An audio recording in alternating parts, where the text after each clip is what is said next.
influencing pop culture, politics, and everything in between, taking you ringside as we discuss the crazy world that is professional wrestling. This is Going Ringside. Good day, good evening, whenever you're watching this. Welcome to Going Ringside. I'm your host, Scott Johnson. So glad you could join us today, and I'm excited because we got a big-time guest this week, a guy I've been trying to get for the last couple of years. We finally were able to make it happen. Your Olympic hero, Kurt Angle, is here. Obviously, he's an Olympic gold medalist from '96, but he became one of the best wrestlers in the entire world when he went pro around '98, '99, because not only was he a gifted athlete, maybe the best the company had ever seen, he could talk like nobody's business. Kurt Angle just had it in every way you need it in this industry we call pro wrestling. So I wanted to sit down with Kurt. So excited to have him as a guest.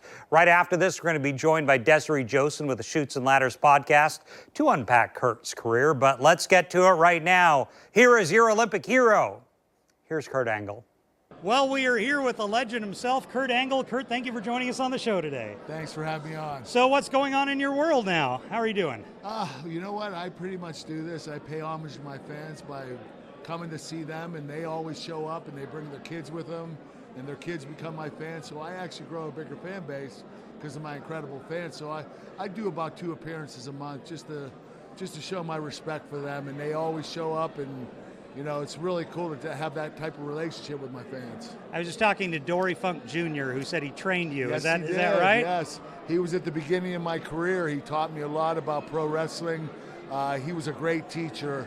We had a lot of guys go through him. Christian Cage, Test, Matt Bloom, who was Prince Albert. Who else? Matt and Jeff Hardy. So he trained a lot of us. One thing about you that I always hear is we didn't really need to train Kurt. Did you need training at all? I needed training. They're just being nice, but I picked up on it relatively quickly. I only trained for about 7 months before I went on TV, which is literally almost impossible. And to be honest with you, I didn't know what the heck I was doing. Yeah. My opponents had to leave me in the ring and call the whole entire match when we were out there wrestling. So I learned from I had to catch on. I was learning while I was still performing, and I was getting better and better every week. And literally, I became one of the best in the business probably 2 years into it. The thing that fascinated me is everyone focuses on the physical, but you could do the promos, you could do the gimmick, you could do everything immediately, it seemed like. Yes, and you know what's crazy is I didn't even train to do that. We didn't have OVW or NXT back then, so we had no way of preparing for TV, especially with cutting promos. And I only cut 1 promo in Memphis when I was training down there. And I remember when Vince McMahon wanted me to do my first promo, it was my debut. I said, Vince, I can't cut promos. I'm horrible at them. He said, well, I'm going to give you an opportunity, either sink or swim. So he starts telling me the promo. He didn't write it down for me to memorize, which is what they do. He told me at one time, and I was listening, and I stopped listening because he went on for like 6 minutes. He said, all right, I want you to go out there and cut the promo. And I said, Vince, I didn't hear a word you said. Could you repeat it again? He said, I'll repeat it one more time. Go out there and sink or swim. It's up to you. I went out there, and I got about 80% of it right. And he said, I know I can work with this kid. This kid has ability. So he started having me cut promos every week, and week after week, they're getting longer and longer, and I'm getting better and better at them. And before I knew it, I was one of the best in the business at cutting promos. So I owe that to Vince McMahon. He pulled me out of my comfort zone early on in my career. Vince has had a hard few years. Have you monitored that at all? God bless him. I have not spoken to Vince in at least 2 years. I wish him well. He treated me very well. He gave me an opportunity. I'm very thankful for that. I want to talk to you about facing off with, immediately you were with Austin, Rock, Big Show. Yeah. You're at the top of the card every city you go to. Yes. What was it like? I want to start with Rock, when you and Rock. Did you know what he had? He was so entertaining. The guy was such a phenomenal athlete, and his promo skills were above everybody else's. He taught me a lot about cutting promos. He taught me a lot about wrestling in the ring. Stone Cold, Steve Austin, actually was the one guy that I learned the most from. He was one of those guys who would call the match out in the ring. You know, he's an old school wrestler. What does that mean? That means you don't plan a lot of it backstage. You just go out there and do it. improvise. And he was a great improviser. Him and Triple H and Undertaker were three of the best improvisers I've ever wrestled. Any person you ever faced who you thought could have done well in the more realistic, like an amateur wrestling, and I'm not including Brock Lesnar. I would have said Brock. Yes. No, Chris Benoit. Oh, really? Yeah. He had the ability to be a world-class wrestler. If he's Canadian, if he would have pursued that, he would have been on the Canadian Olympic team. You think he would have? He was that good? Yeah, he was that good. Yeah. And did you ever really like milk? I love milk. You do love milk? Okay. Yeah, it's my favorite drink. You know what? I had a podcast I did a couple years ago, and I was joking around. I said, you know, guys, I don't even like milk. Yeah. And they got out there like, Kurt Angle doesn't even like milk. And I was like, oh, my God. I'm just kidding, guys. Obviously, I do love milk. Did the milk companies ever come to you for sponsorship? No, they should have. We had something that I was doing with my PR company. We were doing a campaign for milk, but they didn't follow up on it. They didn't follow up? Yeah. And who was the hardest opponent? Was it Brock? Brock Lesnar. He was? He was a mixture of power, speed, agility, and he was so 300 pounds and moved like a cat. I'd never been in the ring with an athlete like that. He was an animal. Well, Kurt Angle, it's been an absolute pleasure. Olympic hero, thank you for your time today, sir. Thanks for having me. Thank you. Well, let's talk about Kurt Angle right now. Kurt, we are joined by Desiree Joseph with the Chutes and Ladders podcast to talk about Kurt. Desiree, before we start, where do people find Chutes and Ladders? On YouTube, Instagram, and Spotify. So, Kurt is always the guy that I think had it off the bat, picked it up faster than anyone. Yeah, it's crazy, and you don't see that very often, especially when someone is so athletic. Usually they're not good at the other things. So I asked him about, because I've always heard the stories about how do they teach you? Whatever Bruce Pritchard's brother is who trained people, you can't train Kurt Angle. He's better than all of you, but Kurt said there was a bit of a learning curve. But it was the voicing, it was the speaking that Kurt just had it. Yeah. With the milk, the three eyes, all of it. Could you believe how good he was on the mic?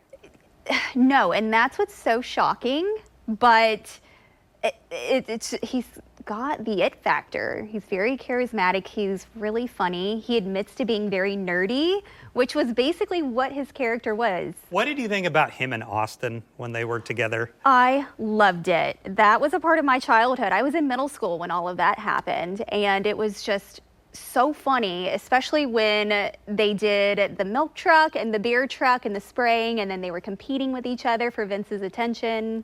I loved it. So what do you think Kurt post WWE? The big thing after, which I never really watched a lot, was TNA. Yeah.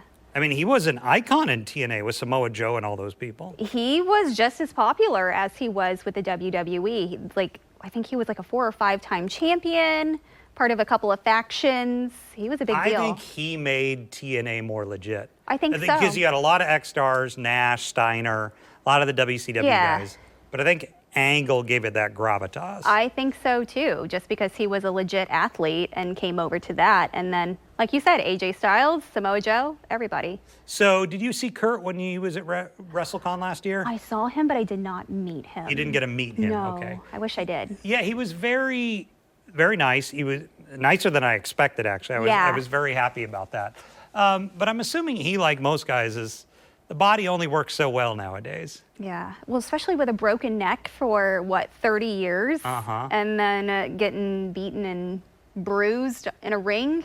So they have the conversation on toughest guys ever in pro wrestling.